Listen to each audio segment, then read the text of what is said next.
and welcome to the 9th edition of Goa Arts and Literature Festival. Media is known as the fourth pillar of the state. Today we have with us a journalist, a documentary filmmaker, a writer, Miss Elizabeth Flock. Hello ma'am, it's lovely to have you here. Thanks for having me. Your first book was named Marriages in Mumbai. Love and Marriage in Mumbai. Love and Marriage in Mumbai. So why Mumbai in particular? Well, I moved to Mumbai when I had just graduated college back in 2008, and for a combination of reasons I ended up staying with a number of couples in Mumbai, and that's where my interest in marriages in India began. And I ended up following 3 couples for almost a decade. Wow. And so this book is the story of their marriages told over a long period of time. So what about marriage intrigues you so much?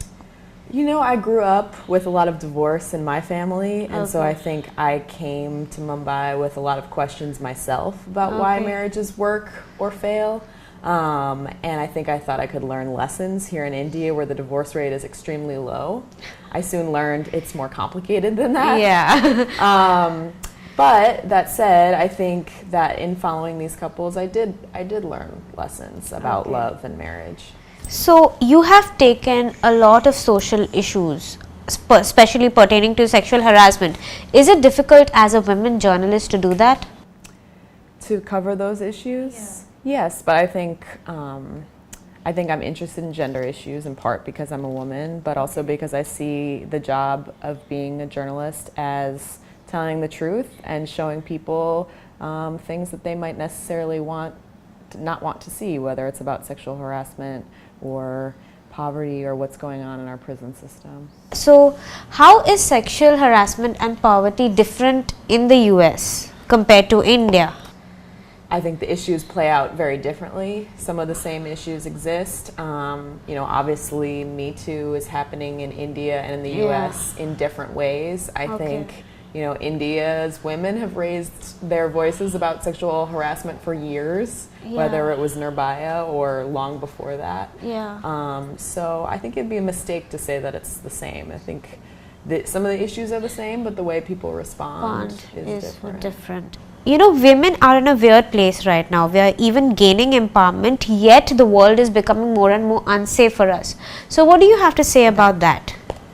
Yeah, I mean, I think what we're seeing right now is the rage of women who have been oppressed for centuries coming out and being unleashed, and that's messy. Like when there's rage that's built up over a long period of time, that's not going to be clean, and it's not going to be perfect. And so when I hear people say things like, "Oh, there's false sexual harassment allegations, and we need to be just as worried about that," well, I think that that's something that's going to happen for a time while we rebalance the sexes.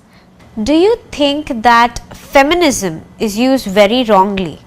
The word feminism is used very wrongly? I think there are so many definitions of feminism, and how when people say I'm a feminist, they mean very different things. And I think we should make room for all of those. How difficult it is to be a woman journalist in India and in the US? Sure. I mean, women journalists, I think, can be treated in patronizing ways. They can be harassed. They can be not taken seriously. Sometimes I've tried to use that to my advantage. So if someone doesn't take me seriously, that's fine. I will show them in the end with my work that they should be. So this is your first time at GALF, right? Yes. Can you share your experience with us? Yeah, I think it was great to be able to talk about the book, Love and Marriage in Mumbai, with so many young people yesterday. I'm used to, across the US, many festivals and book events are attended by people who are older, and I really appreciate when I have the ability to talk to people who are younger and are going to determine what this country will look like going forward. So it was a great experience. That's very insightful. Thank you, ma'am. Thank you for having me.